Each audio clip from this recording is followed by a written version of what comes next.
Hello, in this video we want to look at how to fall safely without hurting yourself. So let's run it ahead and we'll see it in live speed here. We see over in the top, we see the player, I'll run it back, we see the player take the charge or take the push by the offensive player and fall.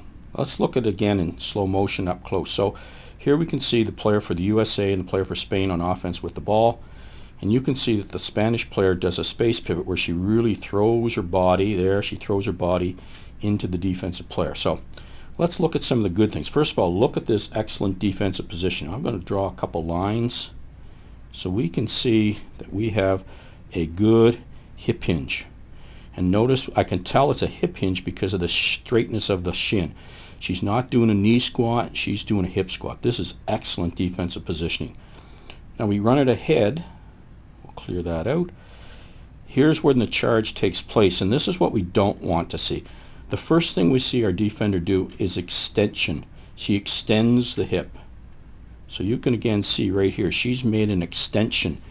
And part of this is in the selling of the call. And in the new FIBA rules interpretation, this is supposed to be called flopping. When your head goes back and you extend, it is supposed to be seen as you're trying to sell the call and should not be called as a foul on the offensive player. But for more importantly for us, it's also not a safe position, and it's mostly because of her head. You can see that the head is going back, and when the player starts to fall, you can see that how out of control she is. And this is where younger players especially who do this hip extension are in danger of hurting themselves for a couple reasons. One, she's falling and she's out of control. Now she's a pretty strong athlete and she takes a step on one foot.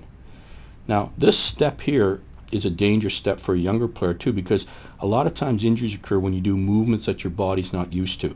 So there's a concern that this is not something that's practiced. She can actually hurt herself with this step by her foot. But it does not allow her to control herself. So the next thing she does is she puts her hands back and lands on her hands.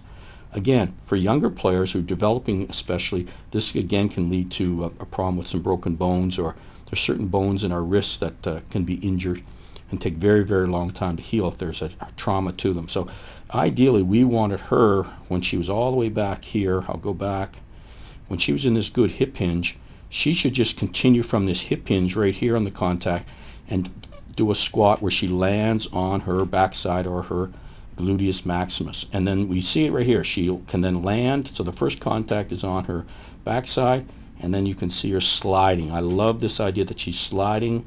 And the other most important thing she's doing, now look at her head, and you can see with her head she's tucking her chin into her sternum. This will prevent her from hitting her back of her head on the floor and reduce that idea of concussion. So this is an excellent position. She's now spread the entire weight across her entire back.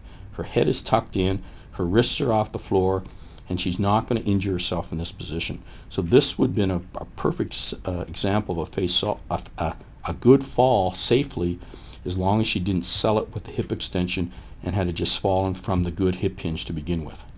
So hope this video helps, and I hope to have a few more coming up shortly on how to fall safely.